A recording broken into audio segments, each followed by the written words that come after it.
Kayo po ba mga bossing ko, ipakiramdam po ninyo na paborito kayo ng kamalasan? Ako po may tuturo sa inyo mga bossing ko sa pamamagitan naman ng sibuyas. Ngayon po mga bossing ko, ang sibuyas maraming benepisyong dulot.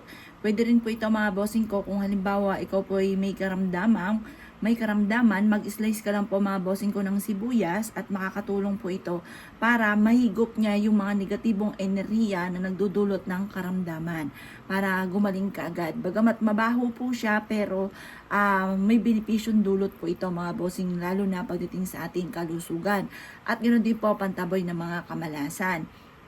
Ngayon mga bossing ko, mainam na gawin nyo po ito sa mga araw ng Tuesday or Friday or kaya po full moon or unang araw or huling araw ng buwan. Pero kung sa mga nabanggit ko at kayo po'y abala, hindi ka makakapag-wish ng time, masabi ko lang po, basta kung kailan kayo available, basta umaga nyo po siya gagawin. Ngayon pa mga bossing ko, ang gagawin nyo lamang dito sa ating sibuyas, i-slice nyo po siya or kaya pwede rin naman yung ganito mga bossing, basta ma-maintain siya na sariwa po siya. Kasi kapag po ito natuyo na, parang bawang din po yan, marami na siya mga nahigop na negatibong enerhiya, itapon nyo na lamang po kapag po ganun ang sitwasyon. Ngayon pa mga bossing ko, palitan nyo ulit ng panibago. Eto pa mga bossing ko, kumuha ka ng tali at talian nyo po ito mga bossing. Ito pa mga bossing ko ay pwede nyong isabit sa inyo pong bintana or kaya sa main door. Pwede rin naman na i-slice nyo to lalo na kapag may mga karamdaman or matitindi ang mga pagsubok po ninyo na pinagdadaanan. Ngayon pa mga bossing ko, ang gagawin nyo lamang, magwi-wish ka na hawak po ito. Sabihin nyo po sa may silangan kayo, magwi-wish ng mga bandang alas 7.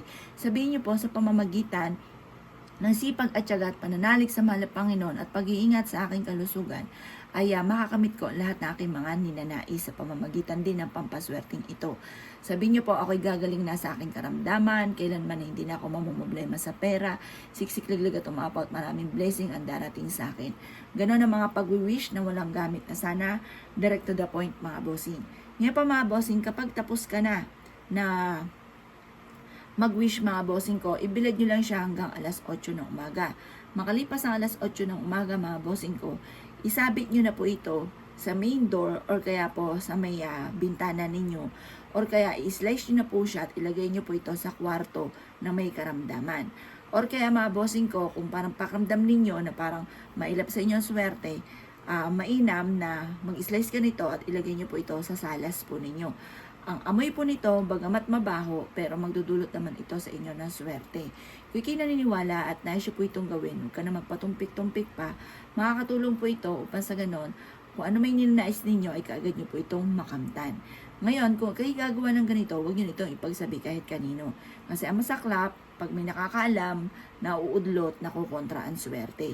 Kaya kung kayo naniniwala at nais po itong gawin, ay siya mga boss, good luck po sa inyo po lahat.